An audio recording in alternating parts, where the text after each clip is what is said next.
Macmillan Audio presents Crimson Lake by Candice Fox. Read for you by Euan Morton.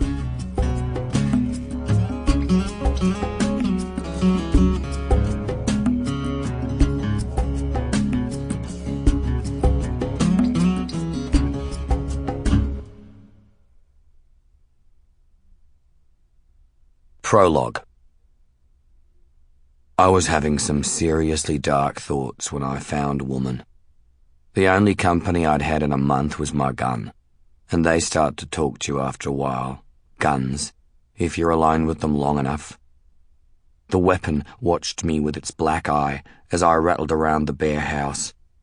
Saw when I failed to unpack the boxes in the hallway day after day.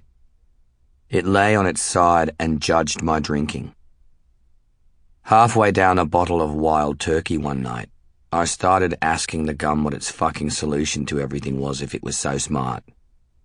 A gun has only one answer. The night before I found Woman, there'd been another brick through the front window. It was the third since I'd arrived in Crimson Lake, and I hadn't bothered to patch it up this time. I'd looked at the glass for a while, and then gone out to the back porch and taken up residence there as the sun began to set. Watched it blinking red across the wetlands, dancing on the grey sand. The house was falling apart anyway, which was why I rented it so cheap. The previous inhabitants had done a good job on the back porch, though. There was a wide wooden bench and sturdy stairs, and the wire fence at the bottom of the yard that kept me safe from the crocs was intact. The fence was also very familiar. I was used to looking at the world through diamond wire. I'd sat there in the evenings wondering if the former residents had been hiding from something too, relishing in the predictability of nightfall as I did. The stickiness, the swell of insect life. The crocs beginning their barking in the dark, hidden, sliding in the wet and smelling me up here on the porch. Between the vigilantes out the front and the crocs out the back, I felt like I was in prison again, which wasn't so bad, because it was secure. I was free from the decision to run, because I couldn't run anymore from my crime. The gun reminded me, sitting beside me on the dry, cracked wood, that I still had an avenue out.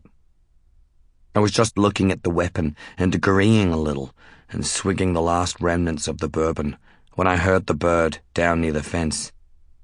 I thought she was a swan at first. The sound coming out of her wasn't like anything I'd ever heard a bird make.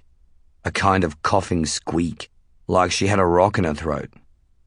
I bumbled down the hill, through the long grass, and, incredibly, she approached me from the other side of the fence, so that I could see a mess of little grey and yellow chicks all swirling and scattering clumsily around her as she tried to walk. The goose seemed to rethink the approach and stumbled back, hissing and flapping one great white wing. "Jesus Christ, are you nuts?" I asked. I do that when I'm drunk. Talk to things. My gun. Birds. She was nuts though, clearly, waddling around, wounded and plump on the banks of the croc-infested Cairns marshlands. I glanced out over the water and then opened the gate. I'd never opened the gate before. When I'd moved into the rundown house 30 days earlier, I'd asked the estate agent why the previous residents had even installed one. Unless they had a boat, which it didn't appear they had, there was nothing out there in the water but certain death. He hadn't had an answer. I stepped out tentatively and my bare feet sank into the muddy sand, crab holes bubbling. "Come here." I waved at the bird, gripping the gate. The goose flapped and squeaked. Her babies gathered together, a terrified bundle of fluff. I looked out at the water again, seemed to spy 100 black ripples that could have been croc eyes. The sun was down. It was their time now. "Come here, you stupid bitch." I sucked in a gutful. Sample complete. Ready to continue?